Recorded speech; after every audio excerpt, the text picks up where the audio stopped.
سانو نبی دے صحابہ نے دسے آئے حضرت طفیل بن عمر الدوسی دے کردار نو میں دیکھ رہا ہوں جنگ یمامہ وال جا رہے فیصلہ کن ختم نبوت دے مجاہدین جنگ لڑن جا رہے نے این جنگ تو ایک دن پہلے حضرت طفیل نو خواب آیا جدو پڑاؤ کیتا قافلے نے خواب دیکھے آؤ اٹھ کے کہندے نے ساتھیوں میں خواب ویکھیا تعبیر دسو ساتھی آگئے جناب ہاں جی کی خواب دیکھے آؤ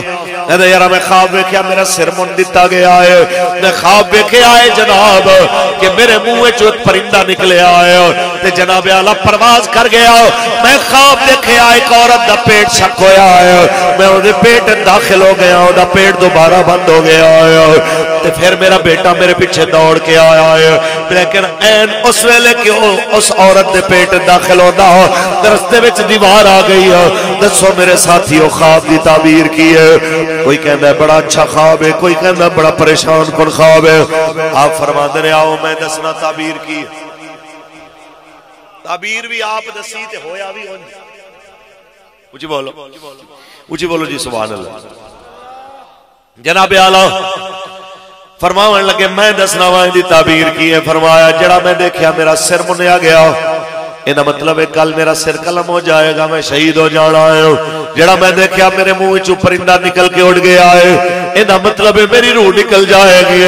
جو میں دیکھیا ہے عورت دا پیٹ پھٹیا ہے میں اندر اندر داخل ہو گیا تے وہ پیٹ بند ہو گیا وہ زمین ہے جن اندر میری قبر کھو دی جائے گی میں زمین دے پیٹ چلا جاؤں گا تے جناب اعلیٰ میں دنیا تو پردہ کر جاؤں گا جو میں دیکھیا میرا پتر میرے پیچھے آیا ہے لیکن دروازے رستے وچ دیوار کھڑی ہو گئی ہے اوندا مطلب ہے میرا پتر عمر بن طفیل بھی دلیری نہ لڑے گا شہادت واسطے میری طرح لڑے گا لیکن میرے نال شہید نہیں ہوئے گا پھر کسی موقع تے شہید ہوئے گا اس موقع تے بچ جائے گا اے موت دی گل آپ نو یقین ہوئے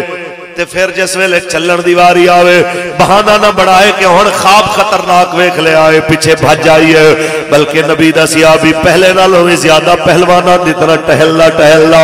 ختم نبوت دے پہرے واسطے جا رہے ہو تاکہ قیامت تک مسلمانوں نو سبق مل جائے کہ جے کر یار دے نام دا ملے تانا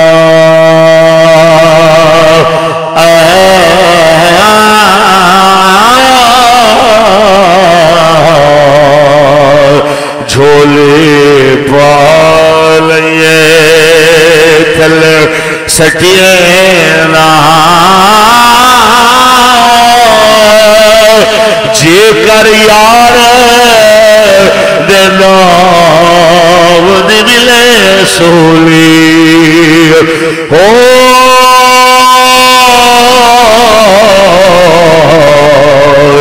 جھوٹا لے لئے پیشا ہٹینا بس جناب اعلیٰ قوم ہوئے گل سمجھانی ہے اس گل نو دل دیا تختیاں دل لکھو توجہ نال جناب اعلیٰ انہوں سماعت بھی فرماؤ اگلا دن ہویا میں شہید ہو گئے بیٹا آیا پیچھے لڑدا بیٹے دا ہاتھ کٹ گیا زمین تے گریا جناب اعلیٰ بے ہوش ہو گیا جنگ مسلمانہ جیت لئی 36,000 تو زیادہ منکرین ختم نبوت دے گاٹے لا دیتے اے فتنہ پھر جناب اعلیٰ صدیاں دم توڑ گیا قوم کو پتا دس رہے ہیں علاج تے منکرین ختم نبوت دا اوہی ہے جو یمامہ دے اندر صحابہ نے کیتا لیکن رتی سینے دے اندر ایمان دی چاہی دی آج دے حکمرانہ نو اوہ دا جذبہ ہوئے تے پھر ایوے دے جناب منکرین نو سادے سنہ تے نہ بٹھایا ہونا انہوں نو جناب واضح طور تے جو انہوں دے احکام نے ان دے مطابق ٹریٹ کیتا ہونا خیر اگلا دن آیا جنگ جیتی گئی مسلمانہ نے جناب اعلیٰ زخمی ہو گئے حضرت عمر بن طفیل جنگ جیت کے واپس چلے گئے مہینے گزرے سال گزرے ہاتھ کٹے آیا ایک دن حضرت عمر نے دعوت کی تھی صحابہ دی دسترخوان سجے آیا حضرت فاروق اعظم نے فرمایا آؤ بھئی کھانا کھاؤ جدو کھانا کھاؤن لگے تے حضرت عمر بن طفیل اپنے ہاتھ دے کپڑا پایا ہے اٹھ کے پاسے ہو گئے جدو حضرت عمر نے کیا کھانا شروع کرو وہ شروع کرنے دی بجائے پاسے ہو گئے حضرت عمر فرماتے ہیں یارا کھانا نہیں کھانا کہتے ہیں میں بعد کھا لوں گا واہ عمر تیری آنکھ تے تیری فراست رو سلام حضرت عمر فرماتے ہیں شاید تو اس واسطے کھانا نہیں کھا رہا تو کٹے ہوئے ہاتھ نو دکھاندے شرمندگی محسوس کر رہے ہو؟ آکھن لگے ہاں جی۔ فرمایا رب دی قسم کھا کے کہہ رہے ہو جدوں تک تو اسلام واسطے کٹے ہوئے ہاتھ نو ساڈی روٹی وچ شامل نہیں کرے گا عمر دے وچوں ایک لقمہ بھی نہیں کھائے گا۔ اسی دنیا نو دسنا چاہتے ہو جنہیں پیو ختم نبوت واسطے قربان ہوندا ویکھیا، جنہیں اپنا ہاتھ اپنے تو پہلے جنت بھیج دیتا، جناب اعلیٰ جنہیں اتنی بڑی قربانی دے دیتی ہے، اسی ان کی قربانی نو فراموش نہیں کر سکتے جدوں تک وہ ساری خوشی میں شریک نہیں ہوئے گا،